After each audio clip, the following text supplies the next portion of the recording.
Part 3.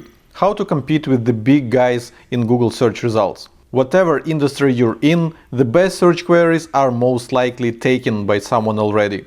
And that someone is usually a big established website that is better than you in every possible way. They have a strong brand, full of credibility and trust. They have a lot of resources for creating amazing content. They have a big loyal audience to whom they can promote their content and get links from. They have a huge advertising budget to reach insane amounts of people. And to make matters worse, they already rank at the top of Google for all those juicy keywords that you wish to rank for. Which means that they get highly relevant, consistent traffic to their pages every single month. Which means that some of these people will end up linking to these pages. The mere fact that it ranks #1 in Google makes their page worthy of a link. And then a consistent flow of new backlinks will obviously strengthen the leading position of their pages in Google search results. That is a very discouraging cycle, right?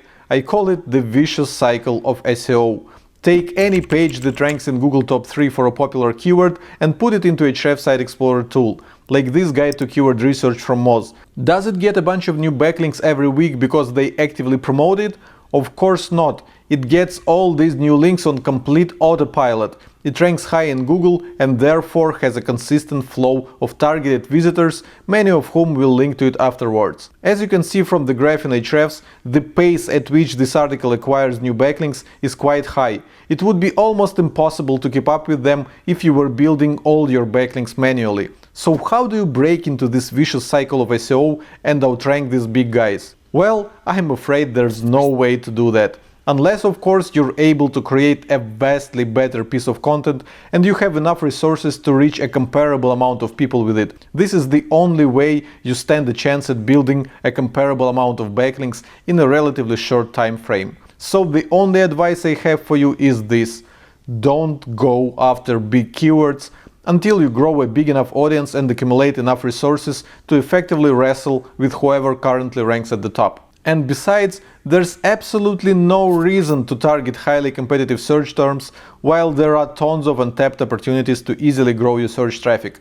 In the previous lessons of this course, I have shared quite a few great tips and strategies on how to discover low-hanging content ideas that would bring you a ton of search traffic with minimum effort. But minimum effort doesn't mean no effort at all. Even those low-hanging content ideas will require some backlinks to get to the top of Google and bring you the search traffic. And as we have previously discussed, you cannot just sit and wait for backlinks to come naturally.